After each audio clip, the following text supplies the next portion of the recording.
आकाशवाणी भोपाल से प्रस्तुत हैं प्रादेशिक समाचार।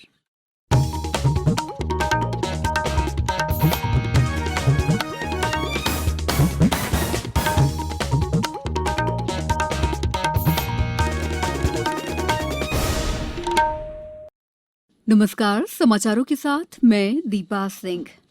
अनलॉक 3 में कोविड-19 महामारी के अत्यधिक प्रभाव वाले कंटेनमेंट जोन को छोड़कर अन्य स्थानों पर कुछ और गतिविधियों की अनुमति देने संबंधी नए दिशा निर्देश आज से लागू हो रहे हैं। नए दिशा निर्देशों के तहत रात में बाहर निकलने पर लगी पाबंदी हटा दी गई है। इस महीने की 5 तारीख से जिम और योग संस्थानों को खोलने की इजाजत भी दी गई है। सोशल डिस्टेंसिंग और स्वास्थ्य संबंधी निर्देशों का पालन करते हुए स्वतंत्रता दिवस कार्यक्रम आयोजित किए जा सकेंगे। स्कूल, कॉलेज और कोचिंग संस्थानों को 31 अगस्त तक बंद रखा गया है। मेट्रो, रेल, सिनेमाघर, स्विमिंग पूल, मनोरंजन पार्क और बार को खोलने की अनुमति नहीं होगी। इसके अलावा ऐसे सामाजिक, राजनीतिक, खेल, मनोरंजक, अकादमिक, सांस्कृतिक, धार्मिक और अन्य कार्यक्रमों पर पाबंदी होगी जहां भीड़ जमा होती है। प्रधानमंत्री नरेंद्र मोदी आज शाम अखिल भारतीय तकनीकी शिक्षा परिषद के स्मार्ट इंडिया हैकाथॉन को संबोधित करेंगे। श्री मोदी इस अवसर पर नई राष्ट्रीय शिक्षा नीति पर भी वक्तव्य देंगे। हाल ही में प्रधानमंत्री की अध्यक्षता में केंद्रीय मंत्रिमंडल ने नई राष्ट्रीय शिक्षा नीति 2020 को मंजूरी दी थी। शिक्षा नीति से स्कूली और उच्च शिक्षा के क्षेत्र में व्यापक और क्रांतिकारी सुधारों का मार्ग प्रशस्त हुआ है। ये 34 वर्ष पुरानी राष्ट्रीय शिक्षा नीति 1986 का स्थान लेगी। प्रदेश में आज से किल कोरोना अभियान 2 की शुरुआत की गई है। इस अभियान की मुख्य थीम संकल्प की चेन जोड़ो, संक्रमण की चेन तोड़ो है। इसके तहत बड़े पैमाने पर लोगों की स्वास्थ्य की जांच की जाएगी।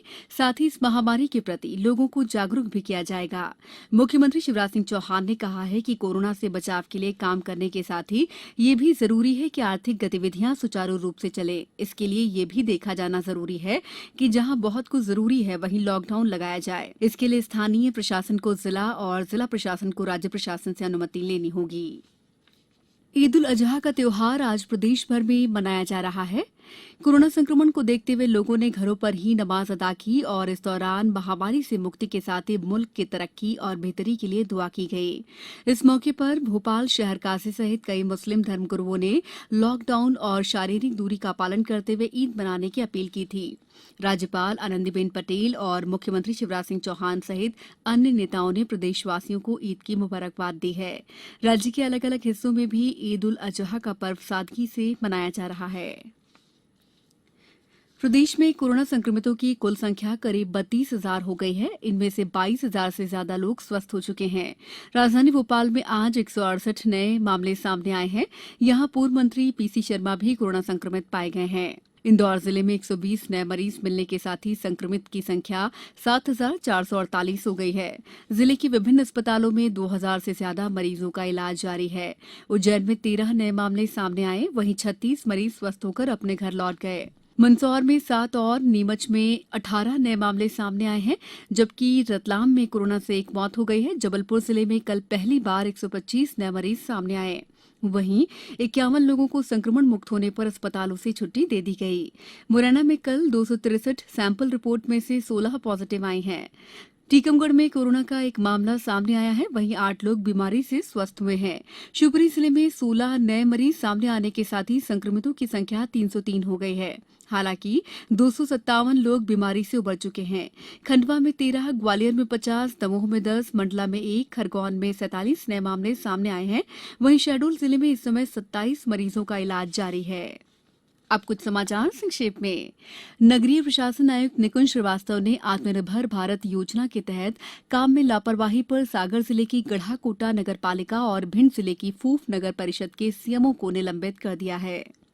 हायर सेकेंडरी और हाई स्कूल की पूरक परीक्षा तथा व्यावसायिक पाठ्यक्रम के लिए दूसरा अवसर दिए जाने माध्यमिक शिक्षा मंडल द्वारा 4 अगस्त से आवेदन प्राप्त किए जाएंगे। शिवपुरी जिले में रक्षाबंधन को देखते हुए आज और कल पूरी तरह लॉकडाउन नहीं रखा गया है। इस दौरान शाम 7:30 बजे तक दुकानें खुली रहेंगी। मुरैना पुलिस अधीक्षक ने जिले में 13 थाना प्रभारियों की नई पदस्थापना की है। सभी को जल्द ही अपना कार्य संभालने के निर्देश दिए गए हैं। टीकमगढ़ जिले में आज से 4 अगस्त की सुबह 5 बजे तक लॉकडाउन रहेगा। इस दौरान जिले की सीमा में आवागमन को प्रतिबंधित किया गया है। होशंगाबाद जिला पंचायत के मुख्य कार्यकारी अधिकारी ने कोरोना संक्रमण रोकने के लिए दिए गए दिशा निर्देशों का पालन न करने पर जिले के मुख्य चिकित्सा एवं स्वास्थ्य अधिकारी को नोटिस जारी कर जवाब तलब किया है। इस बुलेटिन में बस इतना ही। घर में रहिए, सुरक्षित रहिए और सुनते रहिए आकाशवाणी। नमस्कार।